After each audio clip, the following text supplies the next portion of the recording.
Jacob deGrom, what more is there to say besides he is that dude?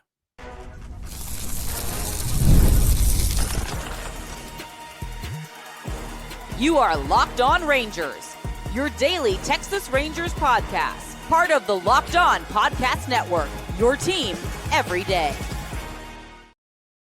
You are locked onto the Texas Rangers, the first and best daily Rangers podcast. I'm Bryce Patrick, a cripplingly addicted Texas Ranger fan, covering this team for 12 seasons, including all 7 as the founder and host of this podcast. Thank you all so much for making Locked On Rangers your first listen every single day. If you're not already, you can follow me on Twitter at Bryce Patrick. You can follow the show at Locked On Rangers. Hit subscribe on your favorite podcasting platform and on YouTube, where the best way to help grow the show is to comment nearly any single thing below. Now, on today's show, we're talking about Jacob deGrom's continued greatness, the first big league homer by Alejandro Ozuna, why he's been better than his actual numbers, and finally, mostly a day off for this bullpen. But before we get into all of that, this episode is brought to you by Monarch Money. Take control of your finances with Monarch Money. Use code LOCKEDONMLB at monarchmoney.com for 50% off your first year. Now, Jacob deGrom pitched last night, and once again, he was absolutely sensational. The second straight start against the Baltimore Orioles. No, he did not have a perfect game in this one for 6 or 7 innings. The no-hitter was actually broken up by Cedric freaking Mullins in the coward's move, putting down a bunt in the 3rd inning, and then immediately being justly caught stealing and taken off the base pass. But this was yet another great outing for Jacob deGrom. 6 innings, 2 runs, both of which were earned, both of which came on a 2-run homer, which just one pitch before Josh Smith nearly diving, just leading basically his entire body over the railing, nearly caught a foul ball to end that inning and would have retired Gary Sanchez. Alas, a 99.4-mile-an-hour fastball on the inner half was not fast enough to get by him. A 2-run shot that made it a 3-2 ball game, but then the Rangers picked him right back up, scoring a pair of runs in the 5th inning, scoring a pair of runs in the 6th inning, and 3 more in the 8th, just for good measure, to make sure that this Rangers pen didn't have to sweat at all. But this was just another incredible game for Jacob deGrom, who might just be the best pitcher in Rangers franchise history. He is having that kind of a season. In his Rangers tenure, now this is his 26th start. He has a 2.21 ERA, which is lower than his already stellar career ERA in 9 seasons with the Mets of 2.52. His ERA for his entire career is now below 2.5. He's thrown 142 innings in his 3 seasons with the Texas Rangers, 159 strikeouts in that span, including 100 this year, 101 in the 3rd innings this year. He has been stellar in a 2.13 ERA this season. That would be the best in Texas Rangers franchise history. This is the kind of run that he's on, and it would be the best by a pretty decent margin, the best that anyone has done, at least in Globe Life Field, or heck, even at the old stadium. I mean, this has been a long time since a Texas Rangers starting pitcher has gotten anywhere near this level of dominance. The current mark, the high water mark for, or I guess the low water mark for a season ERA for any Texas Rangers pitcher was Mike Paul back in 1972. Before that, that was a 2.17 ERA. Dick Bosman had a 2.19 ERA in 1969. But other than that, in the last 20 years or so, basically since the turn of the century, you look at starting pitchers with a sub 3 ERA, we're not even looking at sub 2.5, just a sub 3 ERA as a starting pitcher since the turn of the millennia. Do you know how many starting pitchers the Rangers have had in franchise history, or I guess in the last 25 years, who have had a sub 3 ERA? Look at the best in the last 25 years. That's Yu Darvish back in 2013, the season where he should have won the Cy Young, but didn't. I will maybe eventually, by my deathbed, get over it. Probably not. But a 2.83 ERA. Then you have Martin Perez in 2022. A very, very good season and a very good starting pitcher in an overall mostly terrible year. A 2.89 ERA back in 2022. Then you have all the way up to 294. That was CJ Wilson in 2011. That's it. That's it. Those are the only starting pitchers this century with the Texas Rangers who have a below 3 ERA for an entire season. Just below 3. That's 3 of them. It's Yu Darvish, Martin Perez, and CJ Wilson, the holy trinity of exceptional Texas Ranger stars. And it's not just this year. It's not just his regular ERA, which a 2.13 ERA is absolutely astounding. I mean, offense is down a little bit this year, but it's not down this much. If his whip keeps up at this rate, the best whip by any Texas Rangers starting pitcher was 1.006. That was Nolan Ryan back in 1991. Jacob deGrom this year is at 0.888. That is astounding. Absolutely astounding from him. Also, you look at the strikeouts per 9. There's not a whole lot of great strikeouts per 9 seasons in Texas Rangers history, which is kind of wild to me. I mean, the best is obviously Yu Darvish at 1.8, but just guys with more than a strikeout per inning that ended up being qualifiers, there are 7 of them. 7 seasons, not 7 players, 7 seasons total. It's only 3 guys to have more than a strikeout per 9 and make the 162 innings limit to qualify for season stats. It was Yu Darvish, Nolan Ryan, Lance Lynn. That's it. They each did it at least twice. I think Nolan Ryan did it. Nolan Ryan did it 3 times. Lance Lynn did it twice. Yu Darvish did it twice. That's it. That's all there is. And Jacob deGrom is not even at a strikeout per inning. This is a historic season. You also look at just the context for league scoring, which is where you go to adjusted ERA plus. Jacob deGrom is first by a mile at 178. He is 78% better than the league average pitcher. The next closest is Rick Honeycutt. In 1983, he had a 165 ERA plus. That is how much better Jacob deGrom is than everybody else. This is a historically great season. He is already over the 100 innings mark. He is already over the 17 start mark. He has got a 3.3 baseball reference score, which leads this Texas Rangers club. And it is just so satisfying to see this guy return to greatness, because whenever he's been on the mound for his entire career, there's not really been a moment at all that he's been bad. I mean, the worst ERA he's ever had in an entire season is a 3.53 ERA back in 2017. He still finished top 10 in Cy Young voting that year. That's how good he's been for his entire career. And I remember so many different people saying when the Rangers signed Jacob deGrom to that contract, which again, it's not their money.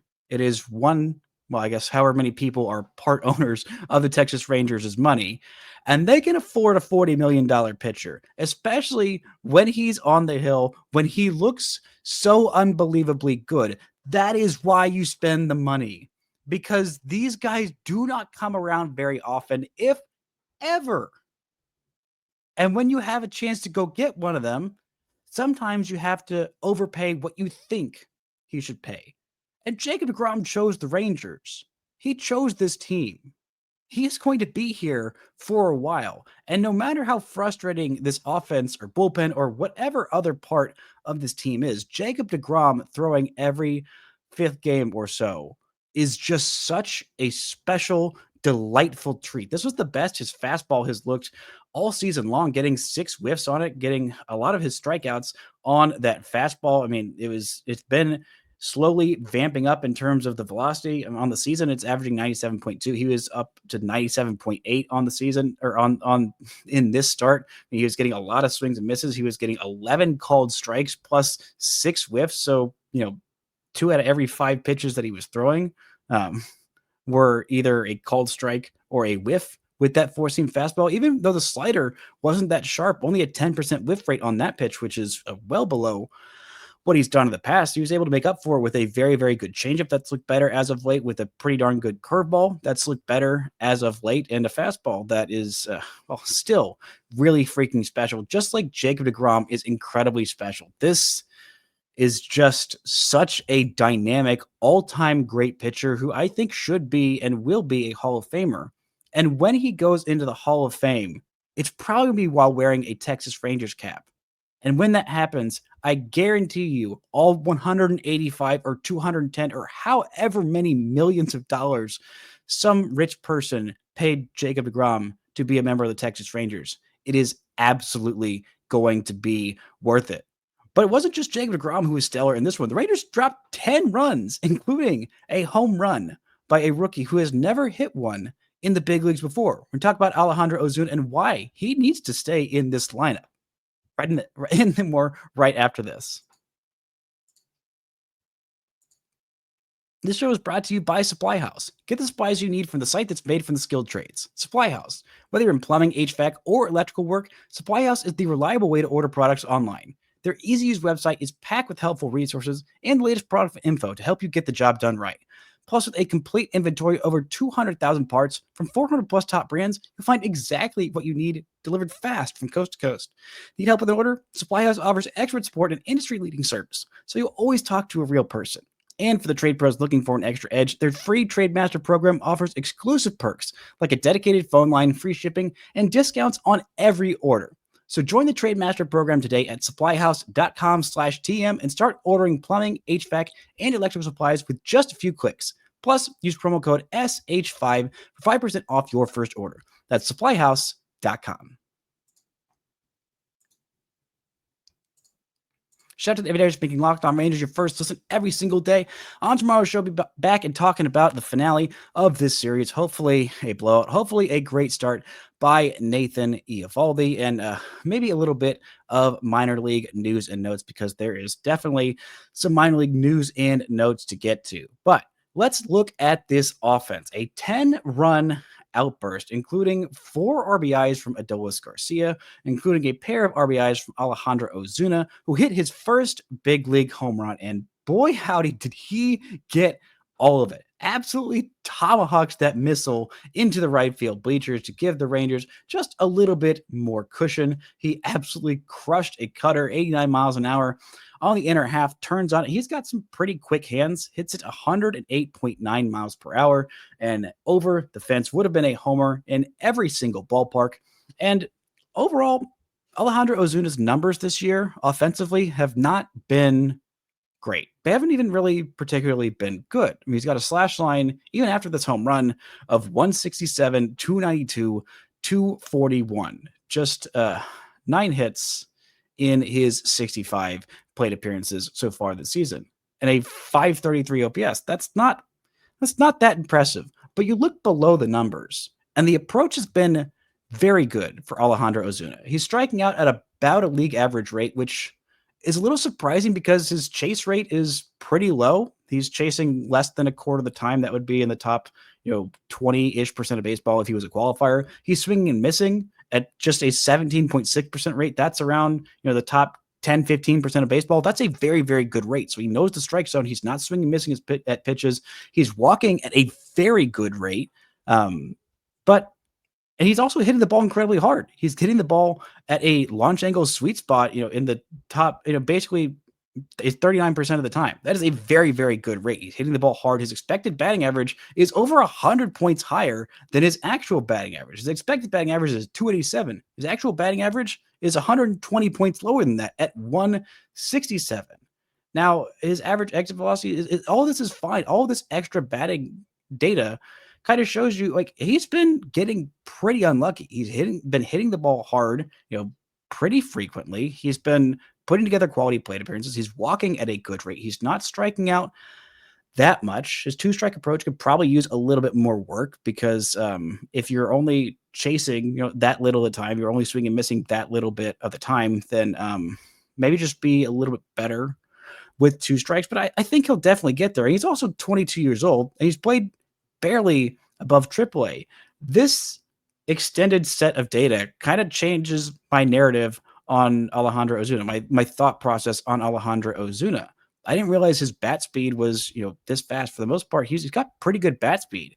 His pitch recognition is exceptional. He's hitting the ball harder than I thought. A guy who's listed at 5'9", 185 might be a little bit shorter than that 5'9" listed, because I was standing next to him. I didn't think he was necessarily my height of the whopping 5'9" that I am. But this is a good hitter. And whenever Wyatt Langford comes back, maybe that's this weekend. Jake Berger is going to come back this weekend. We'll talk more about that and some of the roster moves the Rangers made in the third segment. But until Jock Peterson is back, and with how bad Jock Peterson was, maybe even when he is back, Alejandro Ozuna needs to get some regular at-bats. I don't think he's going back down. Overall, the numbers haven't been great. And that pinch hit plate appearance where he struck out, where all he needed to do was put a ball in the air earlier this week, that wasn't ideal. But you look overall past that numbers, that what he's done defensively has been pretty good. What he's done of just being that spark plug is, I think, incredibly important, and I think a valuable part of what he brings to a big league team. He's also faster than I thought. I mean, he's in the 85th percentile in terms of sprint speed. The arm strength is better than I thought and plays better than a left fielder.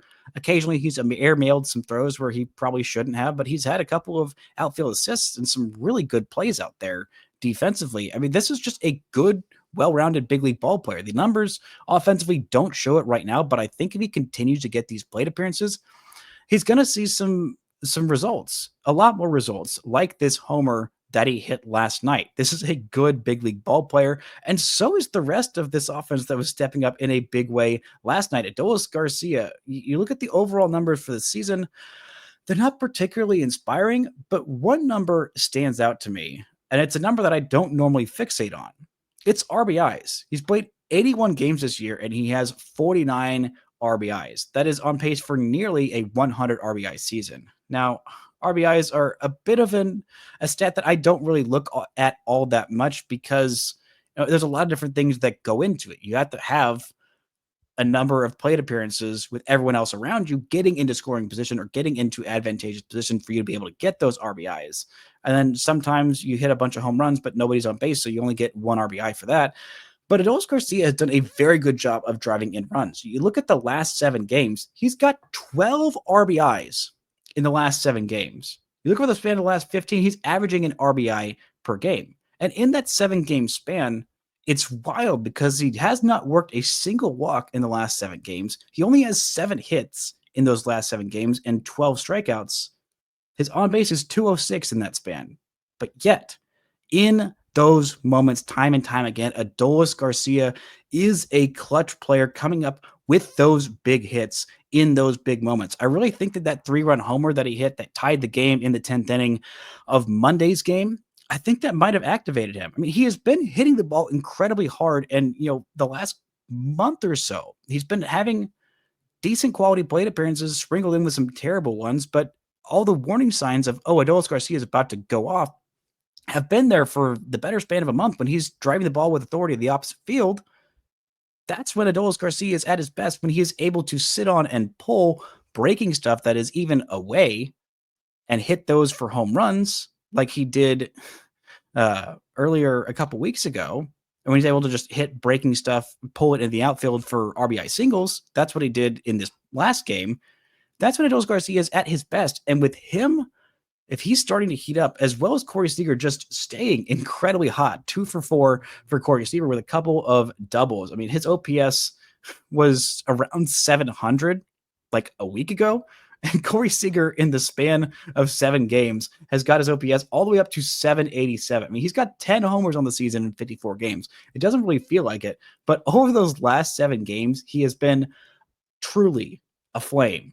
7 RBIs in that span, 7 walks to 6 strikeouts, 3 dingers, hitting 346 with a 500 on base percentage and a 769 slugging percentage. That is a 1269 OPS over the span of the last 7 games. You look over the last 15, his OBP is over 400. It's nearly 420. It's at 417 over the last 15 games, and he's slugging 561 in that span. This is Corey Seager heating up and starting to maybe possibly carry an offense, and you put those two together with Marcus Semien and what he's been doing over the span of June, where he had 26 games there, 4 homers, which is as many as he had the entire season combined to that point. He had a 932 OPS in the month of June. And, through 1 game in the month of July, he's got a 933 OPS. So 1 whole point better at this point in the season. You start running those three guys together in a lineup, plus Josh Smith at the top of the lineup, those top four guys. Maybe when Wyatt Langford comes back, maybe he's starting to hit fifth or sixth in this lineup to get him reacclimated, because it seems like all these guys are gelling, and having, multiple, not just one or two or three, but four guys in a row in a lineup that are all getting hot about at the same time. That is how you start to score some runs. That is how you start to, reignite this offense, or just actually ignite it for the first time all season. And it is a very, very encouraging sign that this Rangers team was able to score some runs, and not just for themselves, but to save this bullpen just a little bit. Coming up, we're going to talk a little bit more about this offense and a guy who needed a hit in the worst way and got it. All that and more right after this. This show is brought to you by Monarch Money. Ever wish managing your money felt easier? With Monarch Money, it can be. Whether you're growing your savings or planning a big purchase, Monarch puts you in the driver's seat. It's like having your own personal CFO, giving you full visibility and control over your finances. Monarch Money is more than just a budgeting app. It's a complete financial command center. You can track all your accounts, investments, and spending in one place. So in addition to managing your money, you're also building wealth. They've got all kinds of different tools. You can look at all of your stuff in one app. You don't have to juggle multiple different apps. You can kind of see where you're spending your money. For me, looking at how much I spent on food delivery, I was like, oh boy, thank you, Monarch, for letting me see how much I'm spending on this. And I cut that out real easy. So take control of your finances with Monarch Money. Use code LOCKEDONMLB at monarchmoney.com for 50% off your first year. That's monarchmoney.com, code LOCKEDONMLB for half off your first year. Shout out to the Everydayers for making Locked On Rangers your first listen every single day after every single game. Go check out the Locked On Rangers postcast with Jeff Biggs, having you covered after all 162 in your Locked On Rangers podcast feed on YouTube and wherever you get your podcast. But this offense did a good job of just not one person setting the table. I mean, Adolis Garcia led the club with those 4 RBIs, but everybody who played in this game, who got a plate appearance in this game, got a hit, including Billy McKinney, who just got called up back to the big leagues and had a hit in one of his 4 plate appearances on the day. Zeke Duran had a big double that ended up being wasted. Sam Haggerty reached base a couple of times, ended up scoring a run. Josh Smith got a hit. Corey Seager, like we just said. Marcus Semien reached base 3 times with a hit and a pair of doubles, or a pair of walks. And then the guy who needed it in the worst possible way, Justin Foscue, with the longest OFR in Texas Rangers franchise history, came up last year, had a hit in, I believe, his first plate appearance, then went on the IL. When he got back, had an 0-for-41 streak, had not gotten a hit yet this year, comes in as a pinch hitter against a hard-throwing lefty in Soto and gets a 2 RBI double. Congratulations, Justin Foscue, breaking that 0-for streak. He just very desperately needed that hit. The Rangers didn't particularly need it. They were already up 8-2 at that point, but I know it had to feel great for Foscue to break that 0-for streak. I mean, just great. I mean, he has been crushing it at AAA for the last couple of years.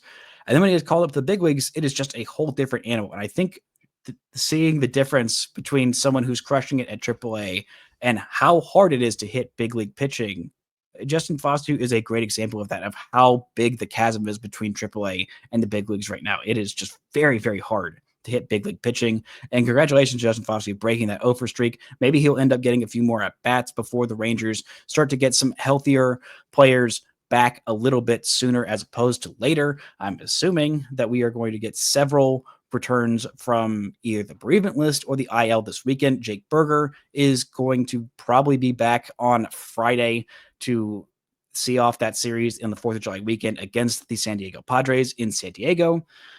I'm thinking maybe this weekend we'll see Wyatt Langford. He is going to go on some kind of a rehab outing in Frisco this week. I'm not entirely sure when, but he should hopefully be back sooner as opposed to later. The Rangers will also get Evan Carter off of the bereavement list. He is eligible to return on Friday. Hopefully all went well and he was able to spend some quality time with his family after the passing of his grandfather. And then the Rangers also made another move, a couple of moves, in terms of the pitching staff. Tyler Mahle has been placed on the 60-day IL, no longer just that 15-day IL. He was already deemed to be out until at least after the trade deadline. Now he is only eligible to return on August 11th. He is not going to be throwing for a couple of weeks, but he's saying it's feeling like this injury is healing faster, which he's optimistic that he'll return in the regular season, which seeing that headline is like, okay, wow. I thought he was just going to be out for a month initially, maybe a month and a half, maybe, after the All-Star break. I was thinking, wow, that's me being, real doomer scenario when he went out on June 10th. I'm like, okay, well, this is some shoulder soreness. Maybe he just needs a month off or so. Nope, it's going to be at least 60 days. And maybe that will change the plans of the Rangers at the deadline. He would have been a prime trade candidate, as he is going to be a free agent at the end of this year, and he's having a great season. If the Rangers were out of it at the trade deadline, Mahle would have been a great trade candidate. Alas, that's not going to happen, but that opened up a spot on the 40-man roster for Billy McKinney to come up and get a hit in his first big league game of the season with the Texas Rangers. The Rangers also optioned Cole Winn. Now, this is a case of roster casualty, of overworked bullpen. This is a result of playing 4 extra inning games in a row.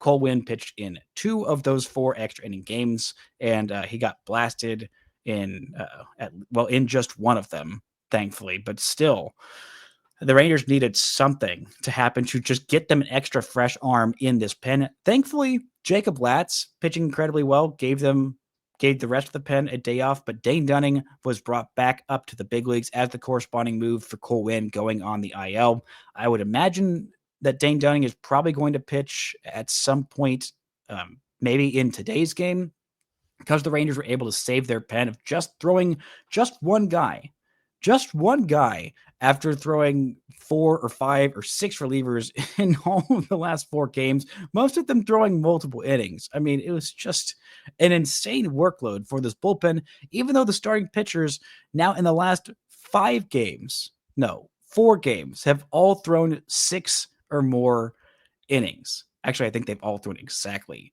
6 innings, but only having to cover 3 innings in this one, and all of them being covered by Jacob Latz, who gets the 3-out save, 6 innings of shutout baseball. Just a Jacob fest in terms of the pitching in this one. A great outing for Jacob Latz, 3 shutout innings, just a couple of hits and 3 strikeouts. He was getting a whole lot of swings and misses in this one, almost as many swings and misses as Jacob deGrom had. Just one shy.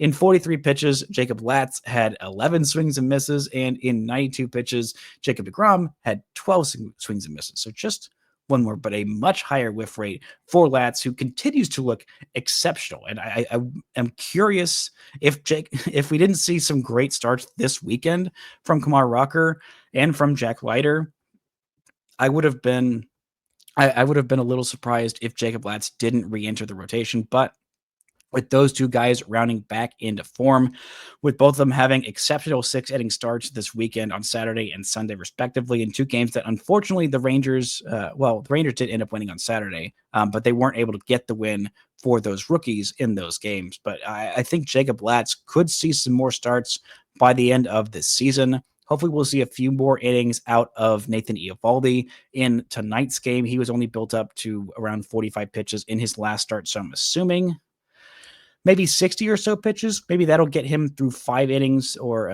I don't know if he'll be able to get through 6 innings on 60 or so pitches, but if he can get at least 5 innings and save this pen from having to throw, 4 or 5 innings, and dear Lord, if this offense can keep cooking and keep the Rangers from having to go 2 extra innings yet again, that would be just such a gift of giving this pen 3 days off, because they have an off day on Thursday. They finally have an off day after, it's only been a week, but it feels like forever because they played so many extra innings games. And if this Rangers squad can if whoever's pitching the bullpen, maybe the Rangers offense can my ideal outcome for this game, Nathan Eovaldi throws 5 innings. The Rangers offense scores a crap ton of runs off of Tomoyuki Sagano, who has been fine, but at times very hittable in his first season of big league baseball as I believe, 35-year-old coming over from Japan. And the Rangers can just use Dane Dunning for a similar situation here of going 4 innings or 3 innings or multiple innings and giving most of the pen 3 days off.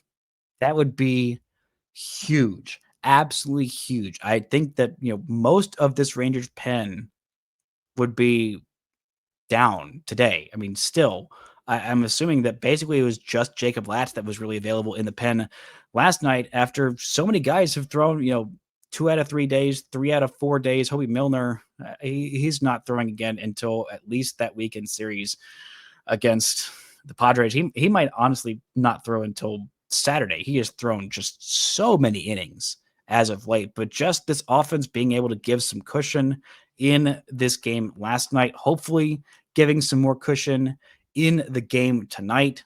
A deep start, or at least a deep, as deep as he can go, start for Nathan Eovaldi, and some help from this offense can hopefully get this team back on track, because it's going to be a tough road from now until the All-Star break. After this game, the Rangers have an off day on Thursday, and then they play 3 in San Diego, 4 games in Anaheim, and that Thursday game is another 8:38 Central Time start.